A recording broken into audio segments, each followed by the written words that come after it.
Assalamualaikum warahmatullahi wabarakatuh. Di sini saya Cahyo Guntur Febrian dari Fakultas Ilmu Tarbiyah dan Keguruan, Prodi Pendidikan IPS akan menjelaskan tentang pentingnya mematuhi protokol 5M dan vaksinasi. Meski sudah lebih dari 1 tahun, pandemi virus corona terus menyerang penduduk dunia, termasuk Indonesia. Angka kasus positif virus corona sudah di atas 1,5 juta jiwa per 2 Juli 2021. Kabar baiknya, sekitar lebih dari 1,3 juta jiwa orang berhasil pulih dari serangan virus corona.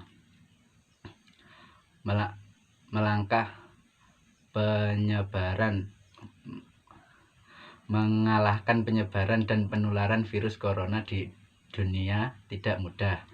Namun beragam upaya terus dilakukan para ahli dan penduduk global demi mengakhiri ancaman virus tersebut. Di beberapa negara termasuk Indonesia, pemerintah membuat pedoman dan protokol kesehatan untuk menghadapi virus corona. Di negara kita, protokol kesehatan ini dikenal dengan sebutan 5M. Sudah tahu apa saja protokol kesehatan 5M? Untuk mencegah penularan virus corona, berikut ini protokol kesehatan 5M. 1. Mencuci tangan. Rutin mencuci tangan hingga bersih adalah salah satu protokol kesehatan yang cukup efektif untuk mencegah virus corona.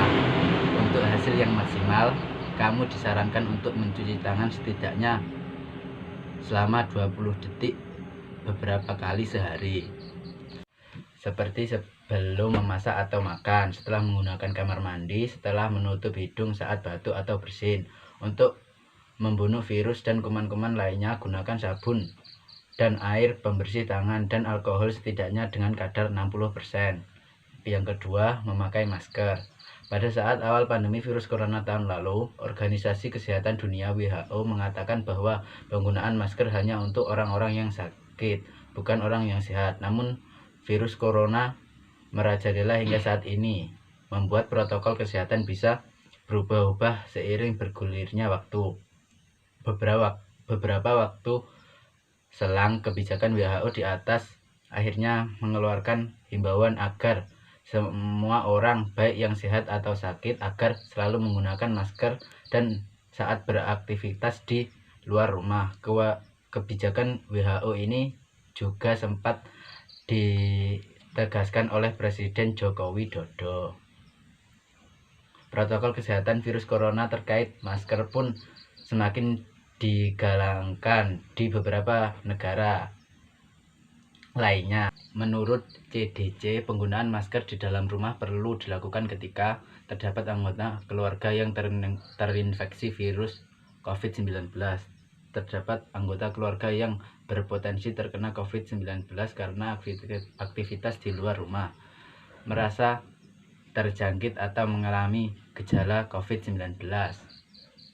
Ruangan sempit, tidak bisa menjaga jarak minimal 2 meter. Yang ketiga, menjaga jarak. Protokol kesehatan lainnya yang perlu dipatuhi adalah menjaga jarak. Protokol kesehatan ini dimuat dalam Keputusan Menteri Kesehatan RI dalam protokol kesehatan bagi masyarakat di tempat dan fasilitas umum dalam rangka pencegahan pengendalian COVID-19. Di sana disebutkan menjaga jarak minimal 1 meter dengan orang lain untuk menghindari terkena COVID-19 dari orang yang berbicara, batuk, atau bersin, serta menghindari kerumunan, keramaian, dan berdesakan. Bila tidak memungkinkan melakukan jaga jarak, maka dapat dilakukan berbagai rekayasa administrasi dan teknis lainnya. Rekayasa administrasi dapat berupa pembatasan jumlah orang, pengaturan jadwal, dan sebagian, sedangkan rekayasa teknis antara lain dapat berupa pembuatan partisi, pengaturan jalur keluar masuk, dan sebagainya. Nomor 4, menjauhi kerumunan. Selain 3 hal di atas, menjauhi kerumunan merupakan protokol kesehatan yang juga harus dilakukan. Menurut Kementerian Kesehatan Indonesia, masyarakat diminta untuk menjauhi kerumunan saat berada di luar rumah. Ingat, semakin banyak dan sering kamu bertemu orang, maka kemungkinan terinfeksi virus pun semakin tinggi. Oleh sebab itu, hindari tempat keramaian, terutama bila sedang sakit atau berusia di atas 60 tahun atau lansia. Menurut riset, lansia dan pengidap penyakit kronis memiliki resiko yang lebih tinggi terserang virus corona. Yang kelima, mengurangi mobilitas. Virus penyebab corona bisa berada di mana saja. Jadi semakin banyak dirimu menghabiskan waktu di luar rumah, maka semakin tinggi pula terpapar virus jahat ini. Oleh karena itu, bila tidak ada keperluan yang mendesak, tetaplah di rumah. Menurut Kemenkes, meski sehat dan tidak ada gejala penyakit, belum tentu dirimu pulang ke rumah dengan keadaan yang masih sama. Pasalnya, virus corona dapat menyebar dan menginfeksi seorang dengan cepat. Yang selanjutnya, saya akan menjelaskan tentang pentingnya vaksinasi COVID-19. Sejak vaksin COVID-19 tiba di Indonesia, tidak sedikit masyarakat yang belum setuju akan anjuran pemerintah untuk menjalani vaksinasi COVID-19.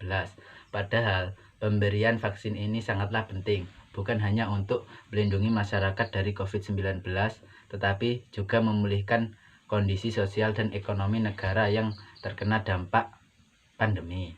Vaksinasi atau imunisasi bertujuan untuk membuat sistem kekebalan tubuh seseorang mampu mengenali dan dengan cepat melawan bakteri atau virus penyebab infeksi. Tujuan yang ingin dicapai dengan pemberian vaksin COVID-19 adalah menurunnya angka kesakitan dan angka kematian akibat virus ini. Meskipun tidak 100% bisa melindungi seseorang dari infeksi virus corona, vaksin ini dapat memperkecil kemungkinan terjadinya gejala yang berat dan komplikasi akibat COVID-19. Selain itu, vaksinasi COVID-19 bertujuan untuk mendorong terbentuknya herd immunity atau kekebalan kelompok. Hal ini penting karena ada sebagian orang yang tidak bisa divaksin karena alasan tertentu. Orang yang tidak dianjurkan untuk menerima vaksin atau tidak menjadi prioritas untuk vaksin COVID-19 antara lain anak-anak atau remaja berusia di bawah 18 tahun. Dan orang yang tidak dianjurkan untuk menerima vaksin atau tidak menjadi prioritas vaksin COVID-19 antara lain anak-anak remaja berusia di bawah 18 tahun dan orang yang menderita penyakit tertentu, misalnya diabetes atau hipertensi yang tidak terkontrol. Jadi, dengan mendapatkan vaksin COVID-19, Anda tidak hanya melindungi diri sendiri, tapi juga orang-orang di sekitar Anda yang belum memiliki kekebalan terhadap virus corona. Sekian dari saya. Wassalamualaikum warahmatullahi wabarakatuh.